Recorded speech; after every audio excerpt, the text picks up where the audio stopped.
Organisation static sense में एक structure को रिफ़र करता है, वहीं पे अगर हम डायनेमिक सेंस में बात करें तो ऑर्गेनाइजेशन एक प्रोसेस को रिफ़र करता है। आपने फंक्शन ऑफ मैनेजमेंट पढ़ा होगा, तो फंक्शन ऑफ मैनेजमेंट में प्लानिंग है, ऑर्गेनाइजिंग है, स्टाफिंग, डायरेक्टिंग जिसको हम लीडिंग भी कहते हैं, और कंट्रोलिंग, ये इंपॉर्टेंट फंक्शंस होते हैं मैनेजमेंट के। क्लियर। तो यहाँ पे आप जो दूसरा फंक्शन देख रहे हैं दैट इज़ ऑर्गेनाइजिंग। तो ऑर्गेनाइजिंग क्या होता है? ऑर्गेनाइजिंग में आप एक फॉर्मल रिलेशनशिप क्रिएट करते हैं।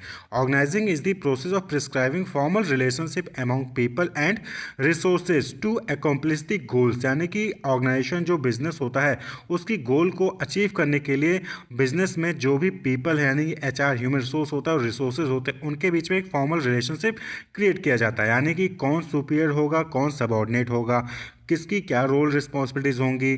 क्लियर। मैनेजर कौन होगा, हेड ऑफ डिपार्टमेंट कौन होगा, और लोअर लेवल एम्प्लॉयज़ कौन होंगे, क्या क्या किसकी क्या रिस्पॉन्सिबिलिटीज़ होंगी, रोल होंगे, वो सारी चीज़ें क्या करते हो आप यहाँ पे डिफाइन करते हो। स्पैन ऑफ कंट्रोल कितना होगा, एक मैनेजर के अंदर कितने एम्प्लॉयज़ जो है वो काम करेंगे, एक सुपीरियर के अंदर कितने सबऑर्डिनेट होंगे, ये सारी चीज़ें जो है वहाँ पे आप क्या करते हो, डिफाइन करते हो। तो वही चीज़ क्या कहलाती है? ऑर्गेनाइजिंग कहलाती है। क्लियर। तो ऑर्गेनाइजिंग में क्या हो जाता है कि एक फॉर्मल रिलेशनशिप बन जाता है कि कौन सुपीरियर होगा, कौन सबऑर्डिनेट होगा, कौन मैनेजर होगा, कौन एम्प्लॉय होगा, कौन मिडिल लेवल का होगा, कौन लोअर लेवल का एम्प्लॉय होगा। यानी कि एक स्ट्रक्चर बन जाता है और उसी को ऑर्गेनाइजेशन कहा जाता है। तो ऑर्गेनाइजेशन क्या हो गया? Organisation refers to the structure या फिर जिसको फर्म कहते हैं which results from organising function of management. यानी कि जब आप चीज़ों को ऑर्गेनाइज करते हो, रोल रिस्पॉन्सिबिलिटीज डिफाइन करते हो, फॉर्मल रिलेशनशिप डेवलप करते हो कि कौन मैनेजर, कौन एग्जीक्यूटिव डायरेक्टर, कौन सबऑर्डिनेट होगा, तो वहाँ पे एक स्ट्रक्चर बन जाता है और उसी स्ट्रक्चर को ऑर्गेनाइजेशन कहते हैं। और इसी ऑर्गेनाइजेशन में जो एम्प्लॉयज़ है वो वर्कर्स जो है वो परफॉर्म करते हैं, अपना रोल और रिस्पॉन्सिबिलिटीज़ को परफॉर्म करते हैं और कॉमन या फिर जो ऑर्गेनाइजेशन का गोल होता है उसको अचीव करते हैं। तो that is organisation in static sense. तो स्टैटिक सेंस में ऑर्गेनाइजेशन क्या हो गया? एक स्ट्रक्चर हो गया जहाँ पर फॉर्मल रिलेशनशिप्स होते हैं एम्प्लॉयज़ के बीच में, रिसोर्सेज के बीच में, और जो एम्प्लॉयज़ हैं वो अपने टास्क को, अपने रोल को, रिस्पॉन्सिबिलिटीज़ को, रिसोर्सेज का यूज़ करके परफॉर्म करते हैं और ऑर्गेनाइजेशन के गोल को, जो ओवरऑल ऑब्जेक्टिव होता है, कॉमन ऑब्जेक्टिव होता है, उसको अचीव करते हैं। क्लियर। वहीं पे अगर हम ऑर्गेनाइजेशन को प्रोसेस की सेंस में बात करें तो according to Louis A Allen ने जो है डिफाइन किया है, उन्होंने क्या कहा कि organisation is the process of identifying and grouping the work to be performed. तो ऑर्गेनाइजेशन क्या हो गया? एक प्रोसेस हो गया जहां पर आप आइडेंटिफाई करते हो और ग्रुप करते हो जो भी काम परफॉर्म किए जाने हैं उसको, defining and delegating responsibilities and authority. उस वर्क के अकॉर्डिंग जिस भी एम्प्लॉय को जो भी रिस्पॉन्सिबिलिटीज देनी है, जो भी अथॉरिटीज देनी है, उसको जो आप डिफाइन करते हो और उसको डेलीगेट करते हो यानी कि ट्रांसफर करते हो।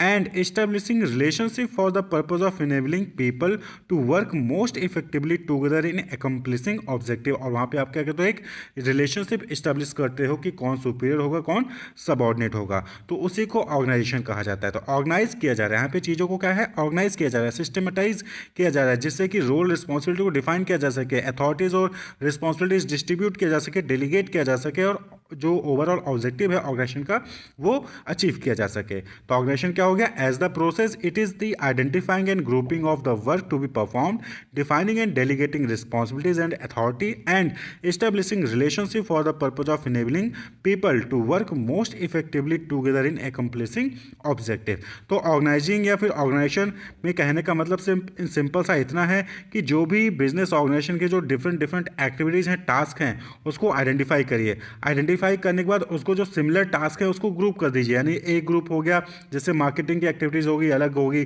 फाइनेंशियल एक्टिविटीज़ अलग होगी, अकाउंटिंग की एक्टिविटीज़ अलग होगी, उसको फिर आपने ग्रुप कर दिया। अब ग्रुप करने के बाद जो है आप उसको जो एम्प्लॉयज़ हैं उनको अकॉर्डिंगली डेलीगेट करिए रिस्पॉन्सिबिलिटीज़ को और उनको अथॉरिटी दीजिए कि वो अपने टास्क को परफॉर्म कर सके, और एक रिलेशनशिप इस्टेब्लिश करिए कि कौन सुपीरियर होगा, कौन सबऑर्डिनेट होगा, कौन किसको रिपोर्ट करेगा, कौन किससे कम्युनिकेट करेगा। ये सारी रिलेशनशिप वहाँ पे डेवलप की जाती हैं। तो वही चीज़ ऑर्गेनाइजेशन कहलाता है। क्लियर। तो ऑर्गेनाइजेशन की प्रोसेस की बात करें कि क्या होता है प्रोसेस ऑर्गेनाइजेशन का, तो सबसे पहले फिक्सिंग दी ऑब्जेक्टिव, यानी कि जो ओवरऑल ऑब्जेक्टिव है, जो कॉमन ऑब्जेक्टिव है, उसको फिक्स करिए कि क्या अचीव करना चाह रहे हैं आप, वो चीज़ जो है फिक्स करिए। फिक्स करने के बाद आइडेंटिफाई करिए कि उस ऑब्जेक्टिव को अचीव करने के लिए क्या क्या एक्टिविटीज़ परफॉर्म करनी पड़ेंगी। आइडेंटिफाई एक्टिविटीज़ या फिर work required for achieving the objective. उस ऑब्जेक्टिव को, उस गोल को अचीव करने के लिए क्या क्या एक्टिविटीज़ परफॉर्म करनी पड़ेंगी, उसको आइडेंटिफाई करिए।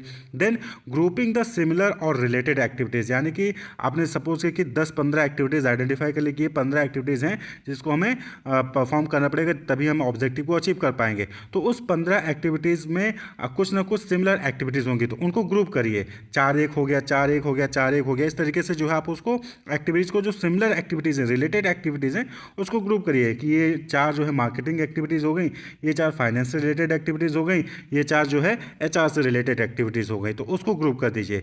ग्रुप करने के बाद आप क्या करेंगे, define the responsibilities of each employ. अब जब आपने एक्टिविटीज़ को ग्रुप कर दिया, सिमिलर एक्टिविटीज़ को ग्रुप कर दिया, अब आप क्या करोगे, रिस्पॉन्सिबिलिटीज़ को डिफाइन करोगे कि किस एम्प्लॉय को कौन सी एक्टिविटीज़ परफॉर्म करनी है। अब आप रिस्पॉन्सिबिलिटीज़ देना स्टार्ट कर देंगे कि मिस्टर ए है वो मार्केटिंग के देखेंगे, मिस्टर बी जो है वो HR का एक्टिविटीज़ परफॉर्म करेंगे। रिस्पॉन्सिबिलिटी यहाँ पे आपको डिफाइन करनी है। अब आप रिस्पॉन्सिबिलिटीज़ दे दो, लेकिन उसको पावर मत दो, उसको अथॉरिटी मत दो, तो वो क्या काम परफॉर्म कर पाएगा, नहीं कर पाएगा। तो अगला काम क्या होगा, डेलीगेटिंग अथॉरिटी टू एम्प्लॉयज़। अब एम्प्लॉय को उस काम को परफॉर्म करने के लिए जो भी उसको पावर चाहिए, जो भी उसको रिसोर्सेज चाहिए, वो चीज़ें उसको आप प्रोवाइड करिए। Delegating authority to employ. तो डेलीगेशन ऑफ अथॉरिटी पर हमने पहले ही वीडियो बनाकर टॉपिक को डिस्कस कर लिया है। नेक्स्ट जो स्टेप है, that is defining authority relationship between superiors and subordinates. उसके बाद फिर जब आपने रिस्पॉन्सिबिलिटीज़ दे दी, उनको अथॉरिटी दे दी, अब जो है उनके बीच रिलेशनशिप को डेवलप करिए कि कौन सुपीरियर होगा, कौन सबऑर्डिनेट होगा, कौन किसको रिपोर्ट करेगा। आपको जो है ये पूरा यहाँ पे रिलेशनशिप जो है डेवलप करना होगा। Then providing employees all requirements for achieving the objective, यानी कि उस ऑब्जेक्टिव को अचीव करने के लिए जो अदर रिक्वायरमेंट्स होती हैं उसको आप जो है एम्प्लॉय को प्रोवाइड करिए। और नेक्स्ट जो लास्ट स्टेप है, that is coordinating effort of all for achieving the objective. उसके बाद फिर सभी के एफर्ट्स को कोऑर्डिनेट करना, यानी कि कम्युनिकेशन वहाँ पे होना जरूरी है। तो ये जो है पूरा ऑर्गेनाइजेशन का प्रोसेस होता है।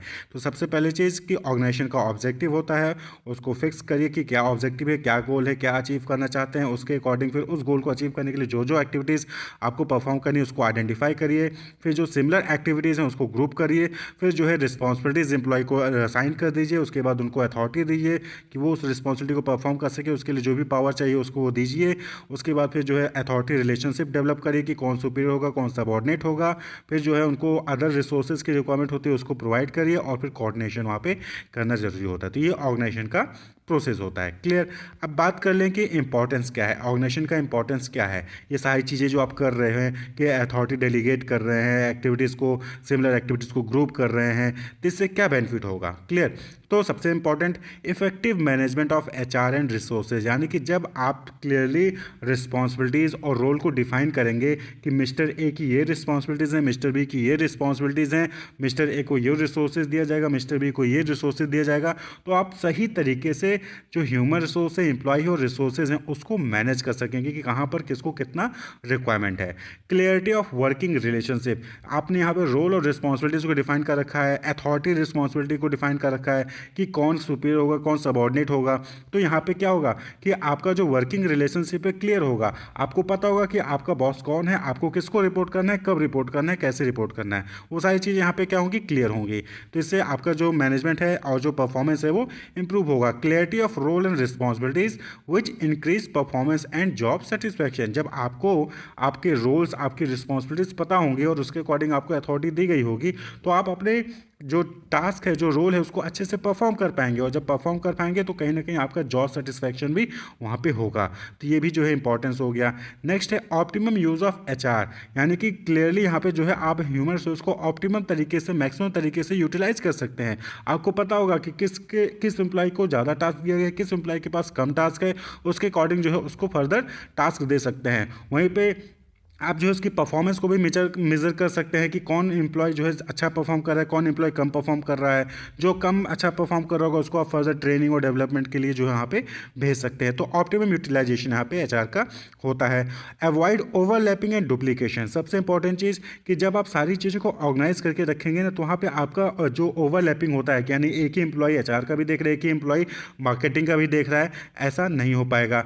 सिमिलर टास्क जो है एचआर में भी परफॉर्म किया जा रहा है, सिमिलर टास्क जो है मार्केटिंग डिपार्टमेंट में भी परफॉर्म किया जा रहा है, ये भी जो है अवॉइड हो जाएगा।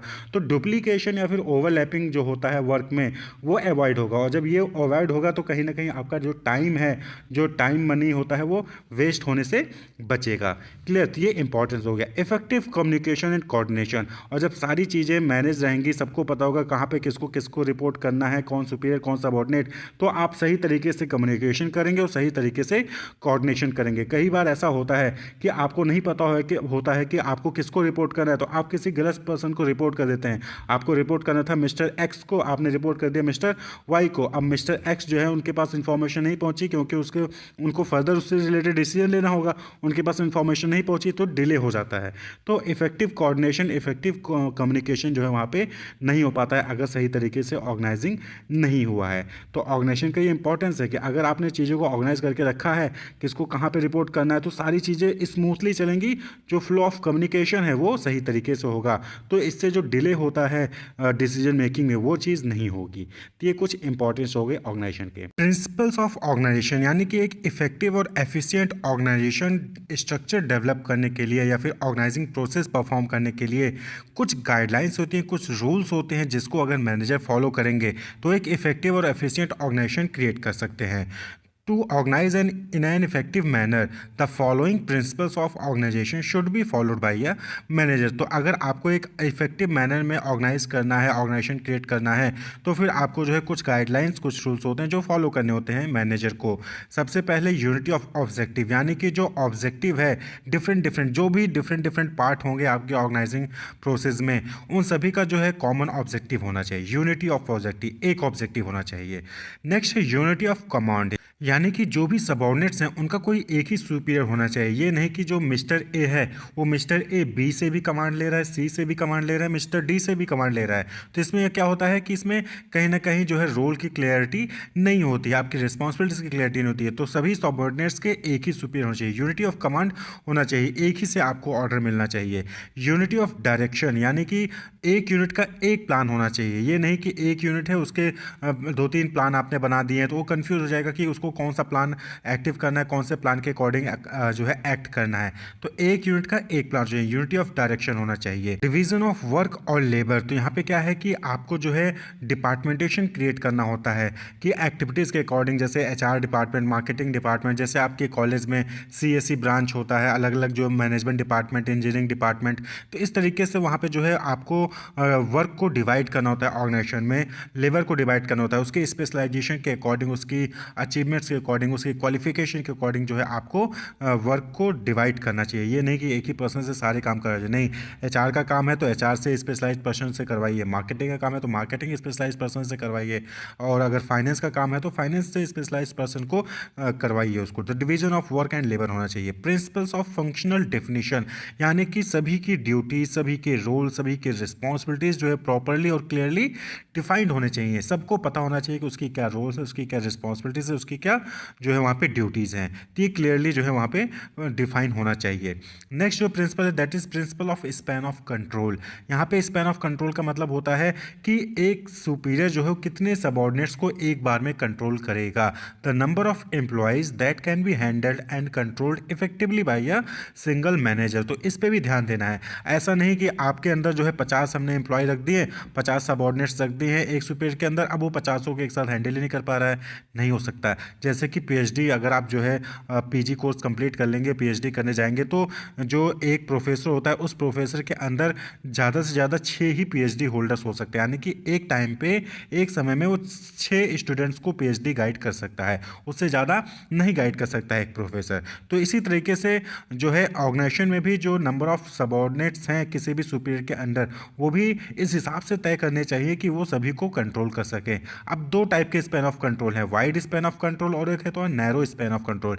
तो कुछ ऑर्गेनाइजेशन में कुछ टाइप के बिजनेस में कुछ बिजनेस टाइप्स में क्या होता है कि वहाँ पे जो है ज़्यादा क्लोज सुपरविजन की रिक्वायरमेंट नहीं होती है, वहाँ पे कम सुपरविजन की रिक्वायरमेंट होती है, तो वहाँ पे जो नंबर ऑफ सबऑर्डिनेट्स है वो ज़्यादा हो सकते हैं। लेकिन कुछ ऐसे बिजनेस होते हैं जहाँ पर क्लोज सुपरविजन की रिक्वायरमेंट होती है, टाइट कंट्रोल की रिक्वायरमेंट होती है, तो उस केस में वहाँ पे जो नंबर ऑफ सबऑर्डिनेट्स होते हैं सुपीरियर के अंदर वो कम होने चाहिए। तो ये जो है आपको यहाँ पे ऑर्गेनाइजेशन के टाइम पे ध्यान देना होता है कि वाइड स्पैन ऑफ कंट्रोल रखना है कि नैरो स्पैन ऑफ कंट्रोल रखना है। वाइड स्पैन यानी कि नंबर ऑफ सबऑर्डिनेट्स जो है किसी सुपीरियर के अंदर ज़्यादा हो सकते हैं। नैरो स्पैन का मतलब कि नंबर ऑफ सबऑर्डिनेट्स किसी सुपीरियर के अंदर कम होने चाहिए, लिमिटेड होने चाहिए। क्लियर। इसके अलावा बहुत सारे होते हैं जैसे कि फ्लेक्सिबिलिटी, यानी कि जो भी आप ऑर्गेनाइजिंग प्रोसेस कर रहे हैं वहाँ पे फ्लेक्सिबिलिटी होनी चाहिए। कोई भी चेंज आप करना चाहें तो कभी भी चेंज कर सकते हैं अपने सिचुएशन के अकॉर्डिंग। तो ये कुछ प्रिंसिपल्स हैं ऑर्गेनाइजेशन के। ऑर्गेनाइजेशन स्ट्रक्चर मतलब होता है संरचना, यानी कि किस तरीके से डिफरेंट पार्ट जो है किसी भी चीज़ के उसको ऑर्गेनाइज किया गया है। आप देखते होंगे कि बिल्डिंग्स या फिर घर देखते होंगे तो अलग अलग घर अलग अलग डिज़ाइन के देखते हैं, अलग अलग स्ट्रक्चर के देखते हैं। क्यों? क्योंकि वहाँ पे जो उनका कंस्ट्रक्शन है, यानी कि उनके जो पार्ट्स हैं, ईंट है, पत्थर हैं, डिज़ाइन है, वो अलग अलग तरीके से अरेंज की गई है, इसलिए अलग अलग घर के अलग अलग जो है लुक आता है, अलग अलग स्ट्रक्चर होता है। तो उसी तरीके से ऑर्गेनाइजेशन में क्या होता है कि बहुत सारे अलग अलग फंक्शंस होते हैं, अलग अलग एक्टिविटीज़ परफॉर्म करनी होती हैं ऑर्गेनाइजेशन के गोल को अचीव करने के लिए।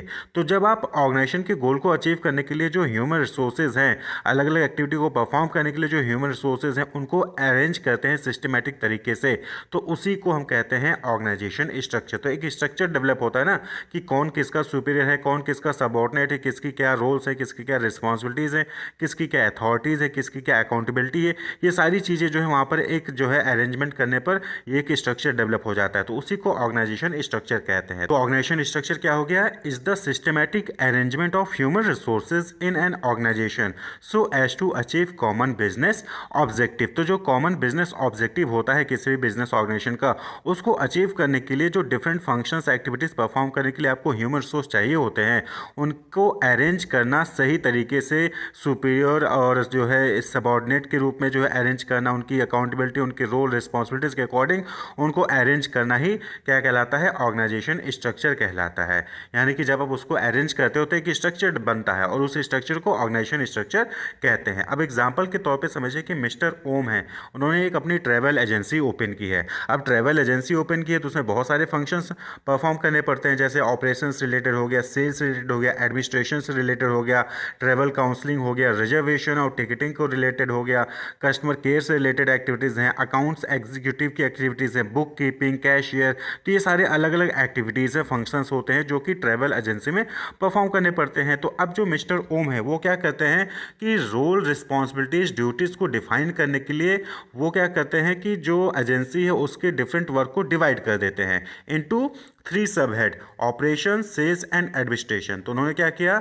To define role responsibilities duties etcetera, he has divide the entire work of the agency into 3 sub head based on the functions, namely operation, sales and administration. Clear. अब उसके बाद ऑपरेशन में अलग अलग एक्टिविटीज़ परफॉर्म करनी होती है, sales में अलग एक्टिविटीज़, एडमिनिस्ट्रेशन में भी अलग एक्टिविटीज़ परफॉर्म करनी होती हैं और उसके लिए अलग अलग आपको जो है ह्यूमन रिसोर्स की रिक्वायरमेंट पड़ती है। ऑपरेशंस हो गया तो operations include travel counselling, reservation, ticketing, customer care, तो ये अलग अलग एक्टिविटीज़ होगी जो कि ऑपरेशन के अंदर आती हैं। इसी तरीके से सेल्स में अकाउंट एग्जीक्यूटिव हो गया जो कि सेल्स लीड लेकर आता है, वो जो है अलग अलग टारगेट्स को अचीव करता है। इसी तरीके से एडमिनिस्ट्रेशन में बुक कीपिंग हो गया, कैशियर हो गया, यूटिलिटी पर्सनल हो गया जो कि अलग अलग सेफ्टी सिक्योरिटी का ध्यान रखते हैं। तो अलग अलग एक्टिविटीज़ है और इन फंक्शंस को परफॉर्म करने के लिए आपको ह्यूमन रिसोर्स की रिक्वायरमेंट पड़ती है और उसके लिए आपको जो है सभी ह्यूमन रिसोर्स की रोल रिस्पॉन्सिबिलिटीज़ आपको बतानी पड़ेगी कि मिस्टर ए हैं वो ऑपरेशन का काम देखेंगे, मिस्टर बी है वो रिजर्वेशन टिकटिंग का काम देखेंगे, मिस्टर सी है वो बुक कीपिंग का काम देखेंगे। तो आप फंक्शंस के अकॉर्डिंग क्या करते हो? आप जो ऑर्गेनाइजेशन में ह्यूमन रिसोर्स है उसको अरेंज करते हो, तो फिर आपके सामने एक स्ट्रक्चर डेवलप हो जाता है और उसी को क्या कहते हैं? ऑर्गेनाइजेशन स्ट्रक्चर कहते हैं। This division of work on the basis of functions has result into an organisational structure specifying the line of authority and responsibility. और इसी से क्या होता है कि आपको पता चलता है कि किसकी क्या अथॉरिटी है, किसकी क्या रिस्पॉन्सिबिलिटीज़ है। तो रिजर्वेशन एंड टिकटिंग का जो एम्प्लॉय होगा उसका काम क्या होगा, रिजर्वेशन करना और टिकटिंग को ही देखना। अकाउंट्स एग्जीक्यूटिव का काम होगा सेल्स लीड को जनरेट करना। बुक कीपर का काम होगा बुक कीपिंग को करना। एडमिनिस्ट्रेशन का काम होगा वो एडमिनिस्ट्रेशन से रिलेटेड वर्क को देखना। तो इससे क्या होता है कि जब आप चीज़ों को अरेंज करते हो सिस्टमेटिक तरीके से तो एक स्ट्रक्चर डेवलप होता है और उसी को ऑर्गेनाइजेशनल स्ट्रक्चर कहा जाता है। क्लियर। तो आप यहाँ पे क्या हुआ, आपने देखा कि इसमें जो मिस्टर ओम है उन्होंने एक ट्रैवल एजेंसी खोली। उन्होंने क्या किया कि 3 सब हेड में अपने जो एजेंसी के फंक्शन होते हैं उसको डिवाइड कर दिया, ऑपरेशन, सेल्स और एडमिनिस्ट्रेशन। अब जो है ऑपरेशंस में travel counsellor, reservation, ticketing, customer care, इसी के फंक्शंस परफॉर्म किए जाते हैं। सेल्स में अकाउंट्स एग्जीक्यूटिव हो गया और एडमिनिस्ट्रेशन में book keeping, cashier, utility personal, इनसे रिलेटेड फंक्शंस परफॉर्म किए जाते हैं। तो अब आप यहाँ पे देखिए ये क्या है, एक अरेंजमेंट कर दिया गया, सिस्टमैटिक अरेंजमेंट कर दिया गया। अथॉरिटी रिस्पॉन्सिबिलिटी का रिलेशनशिप यहाँ पे डेवलप कर दिया गया, सुपीरियर और सबऑर्डिनेट का रिलेशनशिप यहाँ पे डेवलप कर दिया गया। तो आपके सामने क्या गया, एक स्ट्रक्चर यहाँ पे आपके सामने दिखने लगा। तो इसी को ऑर्गेनाइजेशन स्ट्रक्चर कहते हैं। और जो ये चार्ट के रूप में हमने यहाँ पे स्ट्रक्चर को दिखाया है इसी को ऑर्गेनाइजेशन चार्ट कहते हैं। तो ऑर्गेनाइजेशन चार्ट क्या हो गया, एक graphical representation of the structure of an organisation showing the relationship of the position और जॉब विद इन इट। तो किसी भी ऑर्गेनाइजेशन में जो भी पोजीशंस होते हैं, जो भी जॉब होते हैं, जब आप उसका ग्राफिकल रिप्रेजेंटेशन करते हैं चार्ट में तो उसी को क्या कहा जाता है, ऑर्गेनाइजेशनल चार्ट कहा जाता है। और ये ऑर्गेनाइजेशनल चार्ट किस चीज़ को रिप्रेजेंट करता है, ऑर्गेनाइजेशन के स्ट्रक्चर को रिप्रेजेंट करता है। क्लियर। तो ऑर्गेनाइजेशनल स्ट्रक्चर क्या हो गया, is the systematic arrangement of human resources in an organisation so as to achieve common business objective. तो सिस्टमैटिक अरेंजमेंट ह्यूमन रिसोर्सेज का किसी भी ऑर्गेनाइजेशन में अथॉरिटी और रिस्पॉन्सिबिलिटी के रिलेशनशिप, सुपीरियर और सबऑर्डिनेट का रिलेशनशिप को जब आप अरेंज करते हैं सिस्टमैटिक तरीके से तो एक स्ट्रक्चर डेवलप होता है और उसी को ऑर्गेनाइजेशन स्ट्रक्चर कहा जाता है कि किसी भी ऑर्गेनाइजेशन में क्या जॉब्स हैं, क्या फंक्शंस हैं, उसके अकॉर्डिंग कैसे आपने चीज़ों को अरेंज किया है। It provides the means for clarifying and communicating the lines of responsibility, authority and accountability. तो ऑर्गेनाइजेशन स्ट्रक्चर के अकॉर्डिंग ही जो है आप क्लैरिफाई कर सकते हो और आसानी से कम्युनिकेट कर सकते हो कि किसकी क्या रिस्पॉन्सिबिलिटीज़ है। अब आप जो है ऑपरेशंस वाले से अकाउंट का जो है काम पूछ रहे हो या फिर सेल्स वाले से ऑपरेशन का काम पूछ रहे हो तो यहाँ पे क्या होता है कि मिसमैच हो जाता है, यहाँ पे कंफ्यूजिंग हो जाता है। तो जब आपको क्लियर रहेगा कि ऑपरेशन का मिस्टर ए संभाल रहे हैं तो मिस्टर ए से आप ऑपरेशन का ही पूछेंगे, मिस्टर बी सेल्स का देखें तो मिस्टर बी से आप सेल्स का ही पूछेंगे। तो ये क्लेरिफाई होता है और यहाँ पे आसानी से आप जो है कम्युनिकेशन भी कर सकते हो किसकी क्या रिस्पॉन्सिबिलिटी होती है और अकाउंटेबिलिटी के बेसिस पे। क्लियर। देन है the organisational structure also determine how information flows between level within the company. Organisation structure के बेसिस पे आप इसको भी डिटरमाइन कर सकते हो कि कैसे जो है इन्फॉर्मेशन वो फ्लो करता है कंपनी के अंदर, यानी कि कौन एमडी है, कौन जो है मैनेजिंग डायरेक्टर है, कौन जो है एम्प्लॉय है, कौन सबऑर्डिनेट है, कौन सुपीरियर है, ये सारी चीज़ें, कौन ऑपरेशनल हेड है, कौन एचआर हेड है। तो आप सारी चीज़ें आसानी से डिपिक्ट कर सकते हैं और आसानी से समझ सकते हैं कि इन्फॉर्मेशन कहाँ से कैसे फ्लो कर रही है। It is a framework for organising formal relationship in an organisation. तो ये ऑर्गेनाइजेशन स्ट्रक्चर क्या हो गया, एक फ्रेमवर्क है जिसके जरिए आप जो है किसी भी ऑर्गेनाइजेशन में फॉर्मल रिलेशनशिप को डेवलप कर सकते हैं। Clear. Organisation structure is the outcome of the organising process. तो आपने फंक्शन ऑफ मैनेजमेंट पढ़ा होगा, planning, organising, staffing, directing, controlling. तो वहाँ पे जो सेकंड फंक्शन होता है दैट इज ऑर्गेनाइजिंग। तो ऑर्गेनाइजिंग जब आप मैनेजमेंट करने के लिए चीज़ों को ऑर्गेनाइज करते हो, ह्यूमन रिसोर्स को ऑर्गेनाइज करते हो किसी भी ऑर्गेनाइजेशन के अंदर, तो एक स्ट्रक्चर डेवलप होता है और उसी का रिजल्ट क्या होता है, वो ऑर्गेनाइजेशन स्ट्रक्चर कहलाता है। ठीक है। तो ऑर्गेनाइजेशन स्ट्रक्चर कैसे आता है, क्योंकि आप चीज़ों को ऑर्गेनाइज करते हो तो वहाँ से ऑर्गेनाइजेशन स्ट्रक्चर जो है डेवलप होता है। It specify the relationship between people, work and resources. तो ऑर्गेनाइजेशन स्ट्रक्चर क्या आइडेंटिफाई करता है कि रिलेशनशिप को शो करता है कि पीपल कैसे एक दूसरे से आपस में रिलेटेड है, कौन सुपीरियर है, कौन सबऑर्डिनेट है, वर्क और रिसोर्सेज किसके क्या है, किसके क्या रिसोर्सेज चाहिए, किसको किसका क्या वर्क है, अथॉरिटी, रिस्पॉन्सिबिलिटी, ये सारी चीज़ें जो है वो स्पेसिफाई करता है कौन, organisation structure. The organisation structure of a firm is shown in an organisation chart. जैसा कि हमने यहाँ पे पहले दिखा दिया कि जो ऑर्गेनाइजेशन स्ट्रक्चर होता है उसको शो करने के लिए ग्राफिक ग्राफिकली रिप्रेजेंट करने के लिए हम एक चार्ट में शो करते हैं, उसको हम क्या कहते हैं, ऑर्गेनाइजेशन चार्ट कहते हैं। And a proper organisation structure is essential to ensure a smooth flow of communication and better control over the operation of a business enterprise. तो आपको ध्यान रखना है कि एक अच्छा ऑर्गेनाइजेशन स्ट्रक्चर जरूरी होता है किसी भी ऑर्गेनाइजेशन के सक्सेसफुल होने के लिए। अगर प्रॉपर ऑर्गेनाइजेशन स्ट्रक्चर है तो फिर आप जो है स्मूथली फ्लो कर सकते हैं कम्युनिकेशन का, आप आसानी से अपनी चीज़ों को कम्युनिकेट कर सकते हैं लोअर लेवल तक, और बेटर कंट्रोल कर सकते हैं। आप ऑपरेशन की एक्टिविटी होगी, सेल्स की एक्टिविटी होगी, या फिर जो एडमिनिस्ट्रेशन की एक्टिविटी होगी उसको आप अच्छे से कंट्रोल कर सकते हैं। आप सपोज करिए कि आपने ऑर्गेनाइजेशन जो है स्ट्रक्चर डेवलप ही नहीं किया था, आपने चीज़ों को सही तरीके से ऑर्गेनाइज ही नहीं किया था, तो अब आपको पता ही नहीं चलेगा कि जो सेल्स है या फिर जो रिजर्वेशन कम आ रहे हैं, फिर कस्टमर क्यों आपसे खुश नहीं है, आपको इसका रीज़न ही नहीं पता चलेगा। क्लियर, आपको पता ही नहीं चलेगा कि जो सेल्स लीड है वो क्यों नहीं आ रही है, या फिर कहाँ पे प्रॉब्लम है, टिकट क्यों बुक नहीं हो पा रही है, तो आप क्लियर नहीं कर पाओगे। लेकिन जब चीज़ें आपने सही तरीके से अरेंज करके रखी होंगी तो आप आइडेंटिफाई कर सकते हो कि कहाँ पे किस स्टेप पे प्रॉब्लम है, और उसको आप जो है रिजॉल्व कर सकते हो। तो ऑर्गेनाइजेशन स्ट्रक्चर जो है वो एक अच्छा ऑर्गेनाइजेशन स्ट्रक्चर जरूरी होता है किसी भी बिजनेस ऑर्गेनाइजेशन के गोल को अचीव करने के लिए। Wish you all the best, keep watching.